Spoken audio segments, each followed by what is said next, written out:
हाँ जी, आगे बढ़ते हैं। हमने फोटो इलेक्ट्रिक इफेक्ट चैप्टर है आपका, इसमें फर्स्ट पार्ट कर लिया है, फोटो इलेक्ट्रिक इफेक्ट, उसके सवाल भी कर लिए, थियरी भी कर लिए। नेक्स्ट एनसीईआरटी में एक हेडिंग है वेव नेचर और मैटर।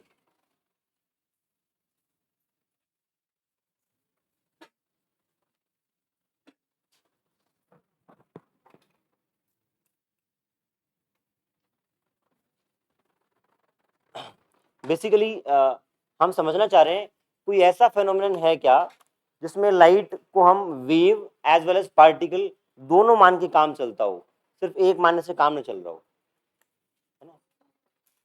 हाँ जी, नहीं देखो, हमने अभी तक जो पढ़ा है, फॉर एग्जाम्पल मैं बात करूं, इंटरफेरेंस, डिफ्रैक्शन, पोलराइजेशन, ये सब आप लाइट को क्या मान के एक्सप्लेन कर पाए? वेव मान के।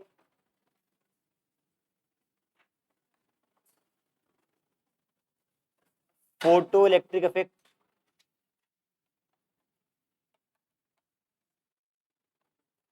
इसके अलावा एक इफेक्ट और है जो हालांकि आपके क्लास 12 के सिलेबस में नहीं है, कॉम्पटन इफेक्ट। इसको भी लाइट को आप पार्टिकल मान के ही एक्सप्लेन कर पाए।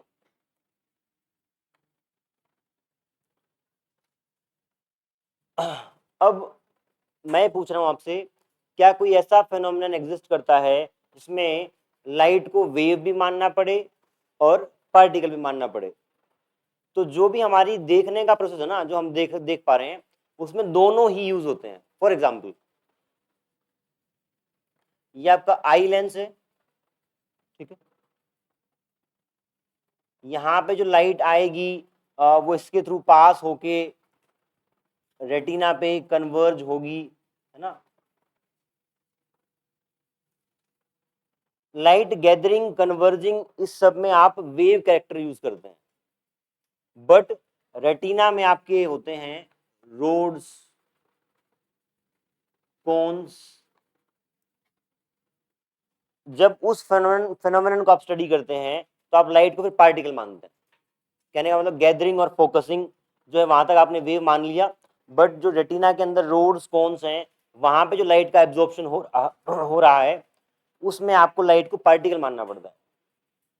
तो जब भी हम किसी चीज को देखते हैं तो आपके दोनों करेक्टर लाइट के एक साथ एग्जिस्ट होते हैं, मतलब वो बिहेव दोनों तरीके से करते हैं, ठीक है। तो आप नोट करें,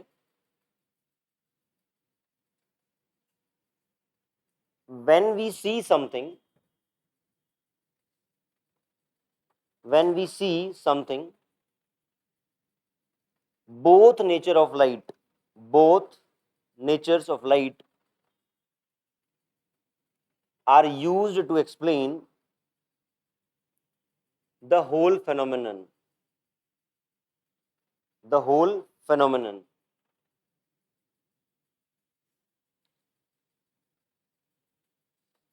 इसके नीचे इसका पहला बुलेट पॉइंट लिखें, gathering and focusing, gathering and focusing mechanism of light, gathering and focusing mechanism of light is well described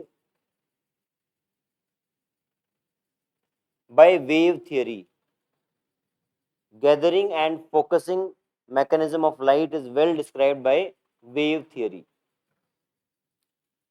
Second point, but its absorption by rods and cones, its absorption by rods and cones of the retina requires the photon picture of light, but its absorption by the rods and cones of retina requires the photon picture of light. The photon picture of light. बहुत theoretical सा part था। हम ऐसा एक phenomenon जानना चाह रहे जहां पे आपके दोनों बिहेवियर लाइट के होते हैं, वेव भी पार्टिकल भी। तो हम जो रोजमर्रा में देखते हैं उसमें दोनों बिहेवियर एग्जिबिट होते हैं। ठीक है, आगे बढ़ते हैं। Next topic is de Broglie hypothesis.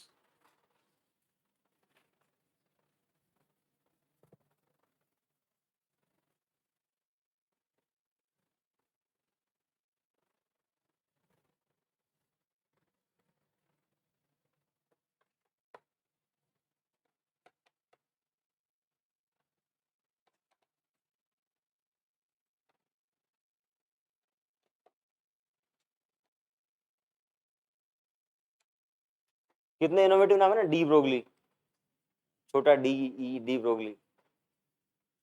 आप भी ट्राई कर सकते हैं अपने बच्चों के नाम रखने, डी ब्रोगली हुड्डा है, डी ब्रोगली हाइपोथेसिस। ठीक है। वैसे नाम भी ना काफी ऐसे इवोल्व होते हैं, किसी टाइम पे एक एक टाइप के नाम चलते हैं। आपके नाम तो बहुत इनोवेटिव है, मतलब ऐसे नाम मैं पहली बार सुन रहा हूँ। टिशा, ज्योतिका भी मैंने पहली बार सुना है यहाँ पे, ज्योतिका। अच्छा, और भी कई नाम हैं, बहुत सारे इनोवेटिव नाम आजकल लोग रखते हैं। टेरेंस, टेरेंस सुना मैंने किसी का नाम, किसी बच्चे का। ठीक। एक मेरे कॉलेज में एक बच्चा था, वो एग्जाम दे रहा था, उसका नाम था बिशप। मैं उसके पास गया, मैंने कहा तुम क्रिश्चियन हो? उसने कहा नहीं सर। फिर मैंने कहा ये नाम कैसे रख लिया? कहता है जब मैं पैदा हुआ ना उस टाइम वेस्ट इंडीज का एक खिलाड़ी था इयान बिशप, मेरे ताऊ जी उसके बड़े फैन थे, तो मेरा नाम बिशप सिंह रख दिया। ठीक। डी ब्रोगली हाइपोथेसिस आपने पढ़ा है केमिस्ट्री में पहले, आइडिया आपको हल्का हल्का? देखें इसमें इसकी शुरुआत कैसे होती है। अभी तक हमने पढ़ा, हाँ जी सुनेंगे।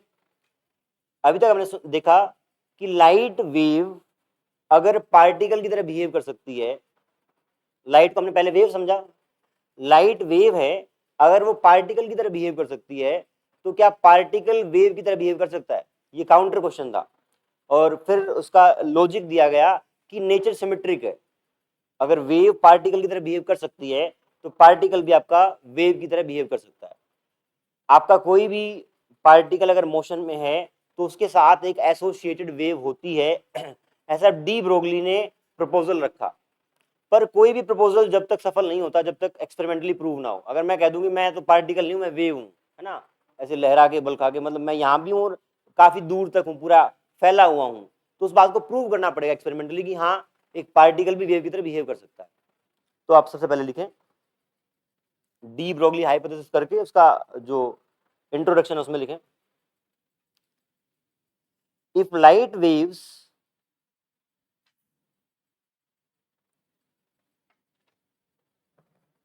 have particle nature, if light waves have particle nature, then particles should have wave nature, then particles should have wave nature, because nature is symmetric, because nature is symmetric.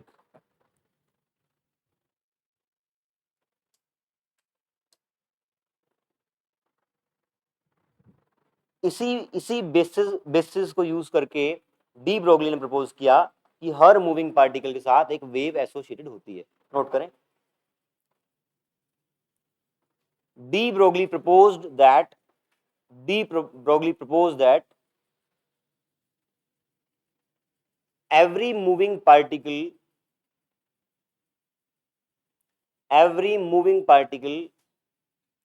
have a wave associated with it. Every moving particle have a wave associated with it.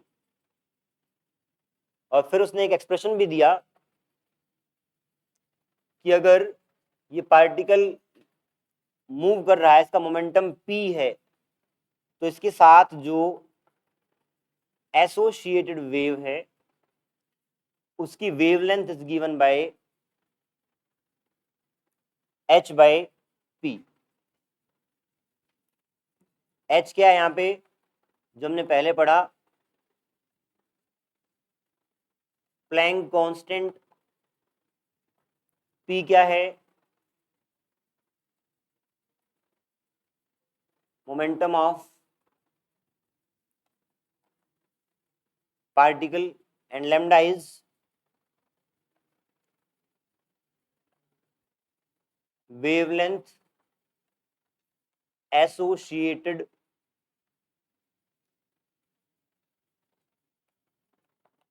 with moving particle।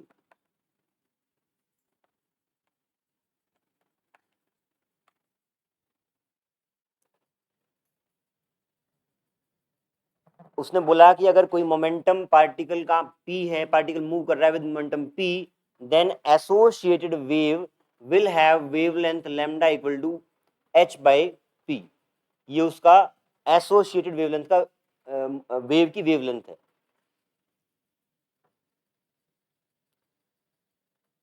अब आप एक बार check करें, आपने momentum लिखा था किसका, photon का।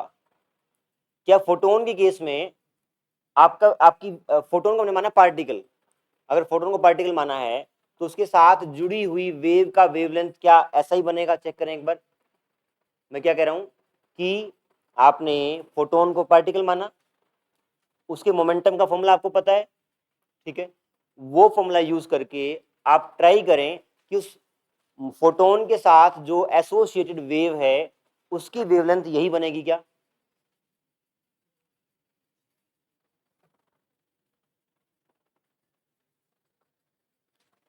आप इसी में सब हेडिंग डालेंगे क्या? Wavelength of photon. फोटोन यदि पार्टिकल है उसका मोमेंटम होता है H nu by C, and C by nu is nothing but,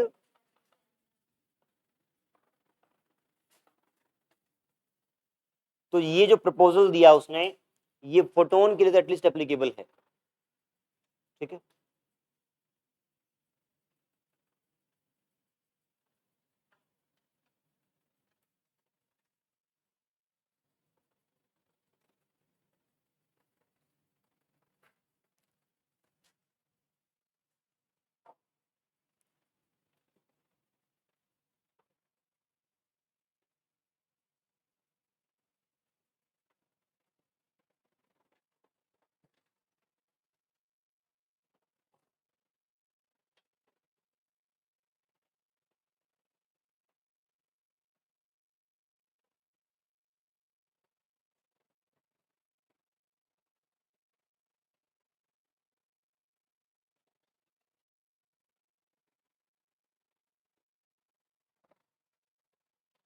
अब चेक करते हैं कि जो मैक्रोस्कोपिक पार्टिकल्स हैं उनके लिए एसोसिएटेड वेवलेंथ का ऑर्डर क्या होगा।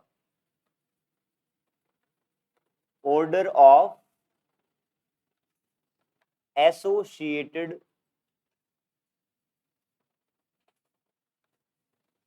Wavelength for macroscopic particles. क्या मतलब इस बात का? लेट से एक कोई बोल है जिसका मास गिवन है, लेट से इसका मास है m इक्वल टू 0.12 kg और इसकी वेलोसिटी है 20 मीटर पर सेकेंड। आपको इसके साथ एसोसिएटेड वेव का वेवलेंथ निकालना है। निकालें एक बार। Lambda is equals to h by p. H की वैल्यू पता होती है, पी की यहां से निकाल लेंगे m into v, p is equals to m v. तीनों की वैल्यू पुट करके आप एक बार निकाल के बताएं कि जो वेवलेंथ आएगी उसका ऑर्डर कितना होगा। ऑर्डर मतलब 10 की पावर कितने तक हो जाएगा?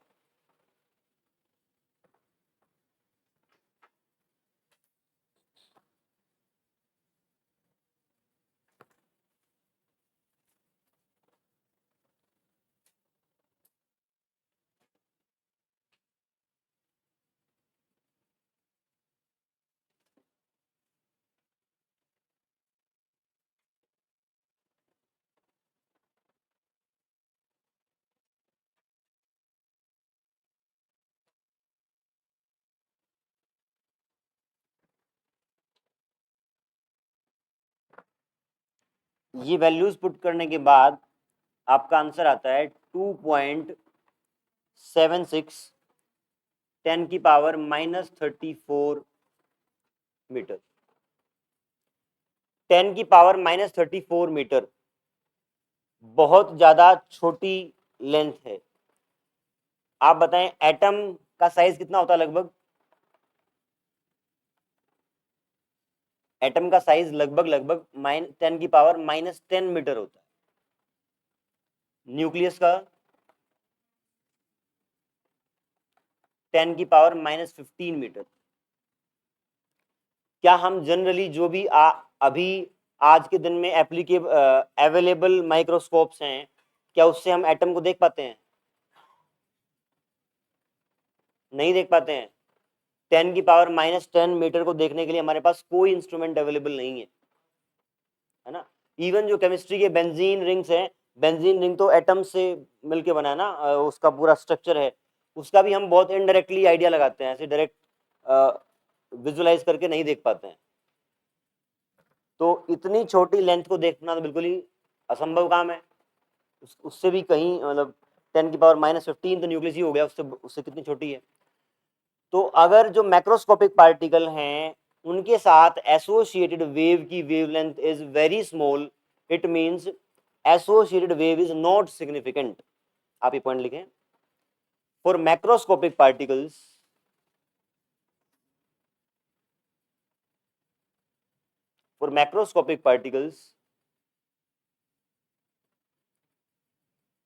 wavelength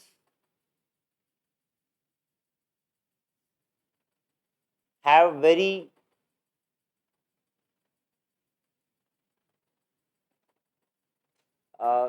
क्या लिखा मैंने, बताइए। For macroscopic particles associated wavelength is very small, ऐसा लिख लें, is very small. For macroscopic particles associated wavelength is very small which cannot be measured, which cannot be measured.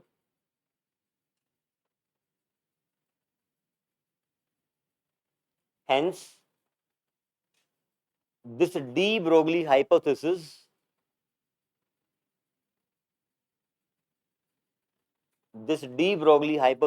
is insignificant for macroscopic particles, for macroscopic particles.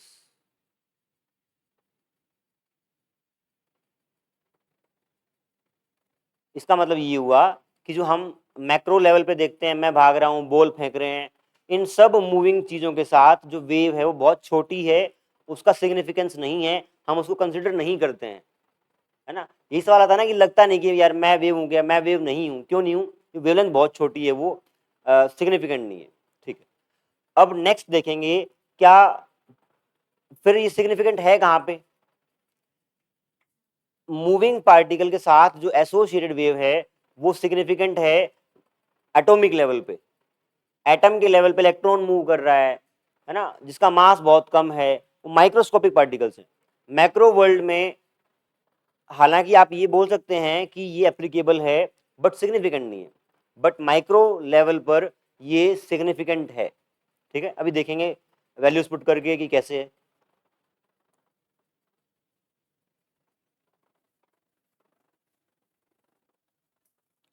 हाँ जी, लिख लिया आपने।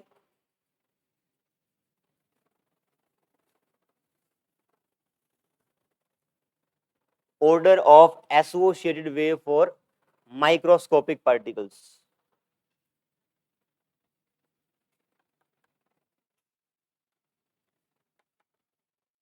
या आप लिखें पार्टिकल्स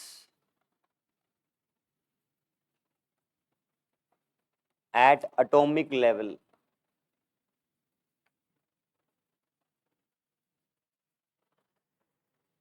सबसे पहले आप बताएं मुझे, अगर मैं कहूं an electron is accelerated through a potential difference V, उसकी काइनेटिक एनर्जी कितनी हो जाएगी। अगर कहने का मतलब है लेट्स से दो पॉइंट्स हैं, इनके बीच का पोटेंशियल डिफरेंस V है, आपने एक जगह से पार्टिकल को रिलीज कर दिया इलेक्ट्रॉन को, तो दूसरे सिरे पे जाके उसकी काइनेटिक एनर्जी कितनी हो जाएगी, हाफ एम स्क्वायर तो होगी ही होगी, V के फॉर्म में। मैं रिपीट करता हूं, दो पॉइंट्स के बीच का पोटेंशियल डिफरेंस आपने V रख दिया और एक सिरे से इलेक्ट्रॉन को छोड़ा, तो इलेक्ट्रॉन भागेगा क्योंकि पोटेंशियल डिफरेंस के कारण फील्ड होता है ना, तो फील्ड होता है, फील्ड के कारण अगर वो दौड़ेगा तो दूसरे सिरे पे पहुंचने पे उसकी काइनेटिक एनर्जी कितनी हो जाएगी, ये मैं पूछ रहा हूं आपसे। कल हमने किया था ऐसा कुछ। हाँ, वहां यहाँ पे वी एस नहीं है, वी है बेसिकली, पोटेंशियल डिफरेंस वी है, तो चार्ज के साथ मल्टीप्लाई करने से उसका पोटेंशियल एनर्जी का डिफरेंस आ जाएगा, है ना। जहां पे आप छोड़ेंगे वहां पे काइनेटिक एनर्जी नहीं है, वो भागेगा, काइनेटिक एनर्जी गेन करेगा, कितनी गेन करेगा, जितनी पोटेंशियल लूज कर देगा, है ना। इसके अक्रॉस पोटेंशियल एनर्जी हो जाएगी delta U is basically E into V. जब पोटेंशियल डिफरेंस इतना, पोटेंशियल एनर्जी का डिफरेंस इतना है, तो क्या होगा, जब पार्टिकल यहां से यहां जाएगा, काइनेटिक एनर्जी गेन करेगा, कितनी गेन करेगा, जितनी वो पोटेंशियल एनर्जी लूज कर देगा। तो kinetic energy gained in this process will be E into V. ठीक है, अब एक फॉर्मूला आपको और पता है कि kinetic energy is also P square by 2m। इसको आप रीअरेंज करके लिख सकते हैं, P is equals to √2m k। अगर कोई इलेक्ट्रॉन आपने V पोटेंशियल डिफरेंस में एक्सेलरेट कराया है, तो उसकी kinetic energy E into V हो गई। तो क्या मैं यहाँ पे K इक्वल टू EV रख दूं, EV रख दूंगा तो ये हो जाएगा P becomes √2m E into we.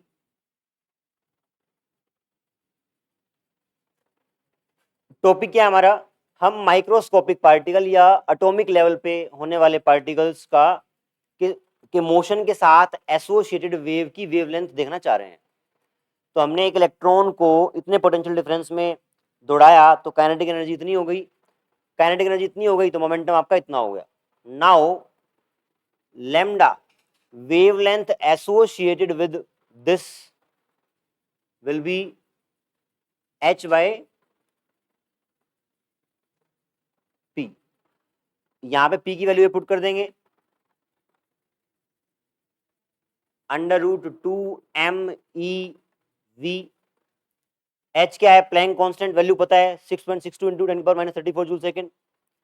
m क्या है, यहाँ पे मास ऑफ इलेक्ट्रॉन, है ना, हमने यहाँ पे क्या लिखा है, इलेक्ट्रॉन का मास लिखा है। e क्या है, चार्ज ऑफ इलेक्ट्रॉन। h की वैल्यू पता है 6.62 10⁻34। मास ऑफ इलेक्ट्रॉन आपका होता है 9.1 10⁻31 kg। Charge of electron is 1.6 10⁻19 coulomb. ये सारी वैल्यूज पुट कर देंगे तो ये एक्सप्रेशन बनता है, लैम्डा बिकम्स 12.27 √v, और ये शायद एंगस्ट्रॉम में आता है, चेक कर लेते हैं, एंगस्ट्रॉम में आता है। ये आपको वोल्ट में पुट करना है और वेवलेंथ जो आएगी आपकी वो एंगस्ट्रॉम में आएगी।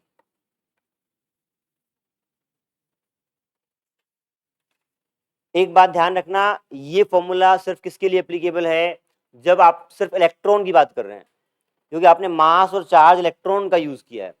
यहाँ पे अगर प्रोटॉन होता तो आप ऊपर से डिराइव करके दोबारा लेके आते, लेकिन बहुत सारे सवाल इलेक्ट्रॉन के लिए पूछे जाते हैं, तो आप ये फॉर्मूला डायरेक्टली यूज कर सकते हैं। इसमें क्या है, V is that potential difference across which electron has been accelerated, और lambda is wavelength associated with that moving particle। ये एंगस्ट्रॉम में आएगा और वो वोल्ट में पुट करना है। जैसे कल हमने किया था एक 12400 अपॉन क्या था, E is equals to H C by lambda 12400, ये लेमडा एंगस्ट्रॉम में था और ये आपका इलेक्ट्रॉन वोल्ट में था। तो ऐसे फॉर्मूलों में इसमें भी और इसमें भी किस में पुट करेंगे तो किस में निकलेगा, ये बात ध्यान रखनी है, ठीक है। अब आप मुझे निकाल के बताएं कि अगर मैं 1 वोल्ट पोटेंशियल डिफरेंस में इलेक्ट्रॉन को एक्सेलरेट करूं तो वेवलेंथ कितनी आएगी। If electron has been accelerated across 1 volt potential difference, then what will be associated wavelength? Angstrom order क्या आया, 10⁻⁻10 का, है ना। 10⁻⁻10 और 10⁻⁻34 में बहुत अंतर है ना। यहाँ पे जो वेवलेंथ आई इसकी वो सब्सटेंशियल है, सिग्निफिकेंट है, तो आप लिख लें बेशक। इसी में आगे ये तो हमने जनरल फॉर्मूला डिराइव किया जो आगे न्यूमेरिकल्स में भी काम आएगा। टॉपिक के अकॉर्डिंग यहाँ पे आप लेट से v इक्वल टू 1 लिख लें, आप लेट से v equal to 1, then associated wavelength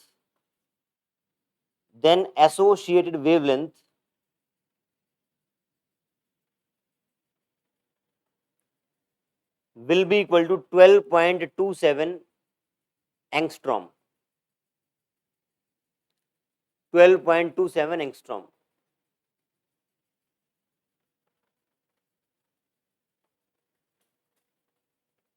Now this wavelength is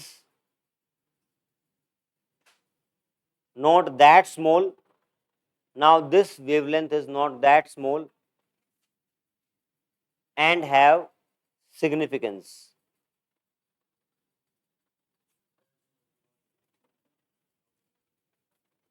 क्या बोला बताना बेटा एक बार, साहिल अगर बोल के बता दें उसको यार।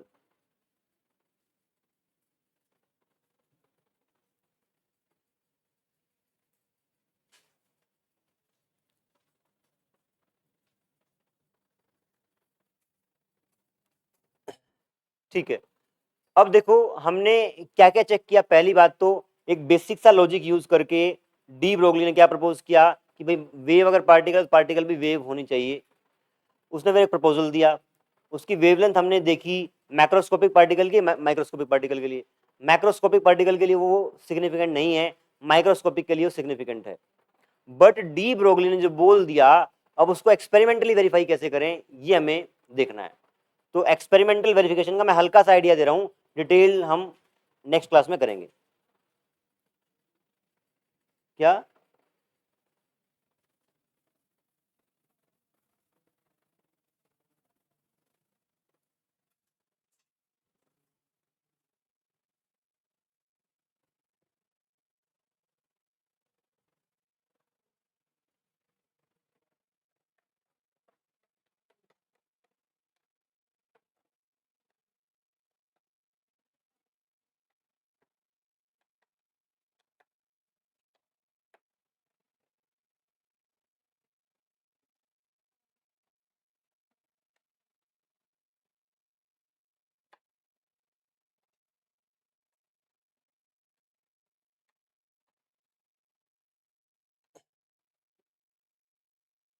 ये जो एक्सपेरिमेंटल प्रूफ दिया था, इन्होंने दिया था डेविसन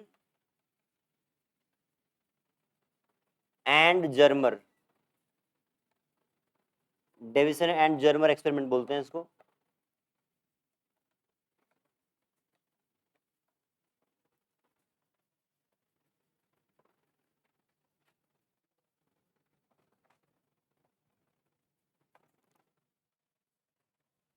अगर मान लो ये आपका एक सिंगल स्लिट है, आप लाइट इंसिडेंट करा रहे हैं और डिफ्रेक्शन हो रहा है। डिफ्रेक्शन को हम लाइट को वेव मान के एक्सप्लेन हमने किया था, ठीक है। तो डिफ्रेक्शन का जो पैटर्न बना, मान लो कुछ तो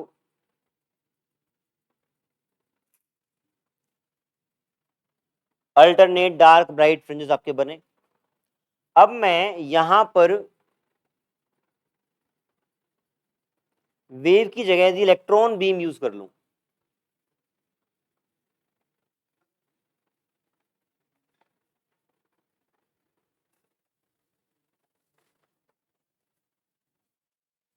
और इलेक्ट्रॉन बीम का जो मोमेंटम है लेट से वो मुझे नोन है, यहां जो वेव आपने इंसिडेंट कराई है उसकी वेवलेंथ नोन है। इस पर्टिकुलर वेवलेंथ के लिए आपका पैटर्न ये बना। अगर वेवलेंथ अलग होती तो पैटर्न थोड़ा अलग होता, मतलब मैक्सिमाज आपके थोड़े से पोजीशन चेंज होती उनकी।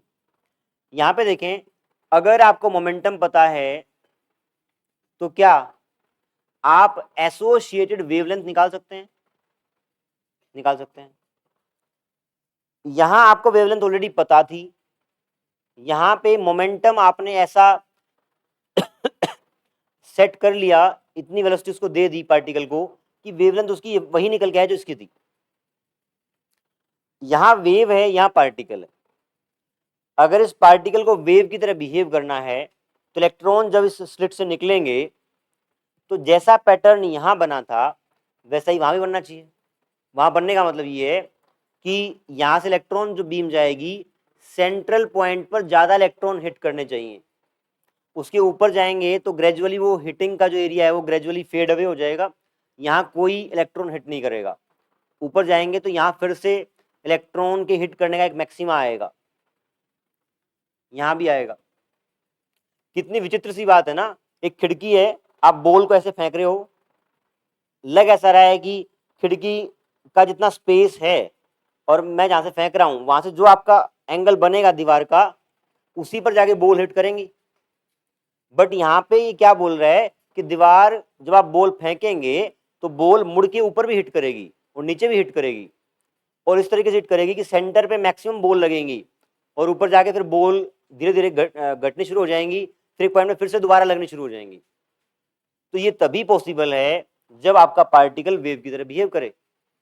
और ये एक्सपेरिमेंट करके देखा गया है कि आपने मोमेंटम ऐसा सेट किया कि जो थ्योरेटिकल प्रिडिक्शन था वेवलेंथ का उतनी ही वेवलेंथ इसकी बन जाए, और इलेक्ट्रॉन्स को जब चेक किया गया कि वह कहां पे हिट कर रहे हैं तो सेम पैटर्न बन रहा था। हाँ जी, क्या करें?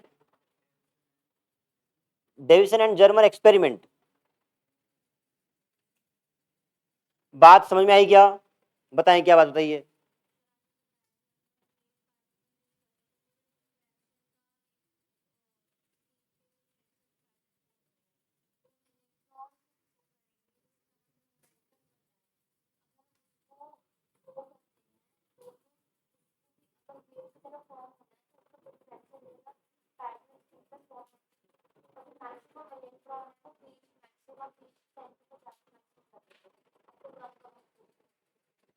परफेक्ट, परफेक्ट है ना। तो यहां से ये बात प्रूव हो रही है कि पार्टिकल नहीं वेव की तरह बिहेव कर सकता है मूविंग इलेक्ट्रॉन, है ना। हाँ, ये मैंने बहुत सिंपल करके बता दिया, एनसीईआरटी में थोड़ा अलग दिया हुआ है, इसको आप फॉलो कर सकते हैं ना क्वालिटेटिवली, कोई दिक्कत नहीं। लिखें आप। हाँ, ये सेंटेंस दोनों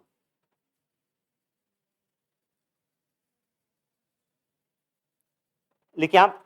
इसके लिए लिखें, when a wave when a wave of wavelength lambda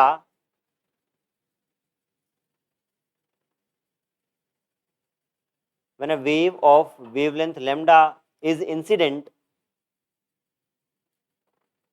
on a single slit,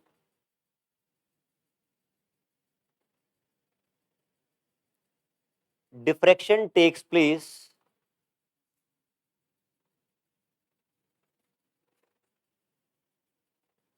diffraction takes place and a pattern is formed on the screen.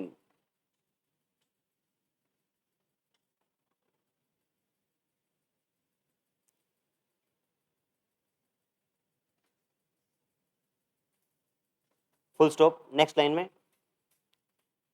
but when we considered when we considered an electron beam instead of light wave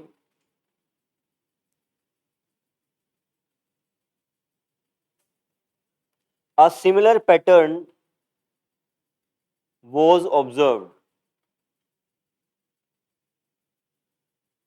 A similar pattern was observed. Bracket में लिख लें आप, lambda is equals to h by P. यहां पे हमने momentum जानबूझ के ऐसा रखा है कि वेवलेंथ वही रहे आपकी, तभी सेम पैटर्न फॉर्म होगा, है ना। एक लाइन और लिख लें, in this case we deliberately provided a specific value of momentum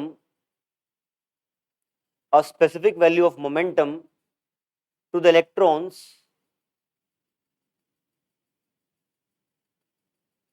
so that specific value of momentum to the electron so that wavelength, so that associated wavelength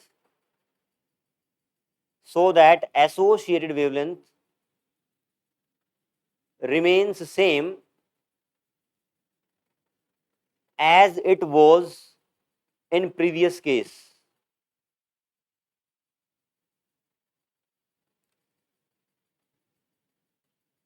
हमने जानबूझ के मोमेंटम वैसा रखा तो वेवलेंथ सेम रही, और वेवलेंथ सेम रही तो सेम पैटर्न आपने ऑब्जर्व किया इलेक्ट्रॉन्स का भी। तो यहाँ से एक्सपेरिमेंटली आपने प्रूव किया कि पार्टिकल भी वेव की तरह बिहेव कर सकता है।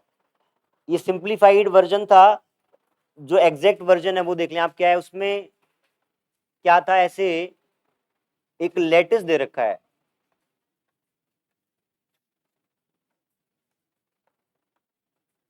ये भी आप नोट कर लेना हल्का सा। लैटिस का मतलब समझते हैं ना आप, कि कोई भी सॉलिड है उसके अंदर आपके एटम्स कहाँ कहाँ पे कैसे अरेंज हैं, वो लैटिस आपका रहता है, बेसिक स्ट्रक्चर उसका। अगर इस बेसिक स्ट्रक्चर पे आपने फॉर एग्जांपल एक्सरे इंसिडेंट कराई, जैसे यहां पे लाइट को इंसिडेंट कराने से ऑब्स्टेकल से टकराने के बाद एक डिफ्रेक्शन पैटर्न फॉर्म होता है, यहाँ पे बस 3D आपका पैटर्न है। 3D पैटर्न में जब आपने लाइट को इंट्रोड्यूस कराया, वो डिफ्रेक्ट हुई और किसी स्क्रीन पे कुछ पैटर्न फॉर्म हुआ, उस पैटर्न के बारे में हम फेमिलियर नहीं है ना, हम इस वाले के बारे में फेमिलियर थे। जो पैटर्न फॉर्म हुआ, एक बात। अब एक्सरे की जगह जब इलेक्ट्रॉन बीम यूज की गई,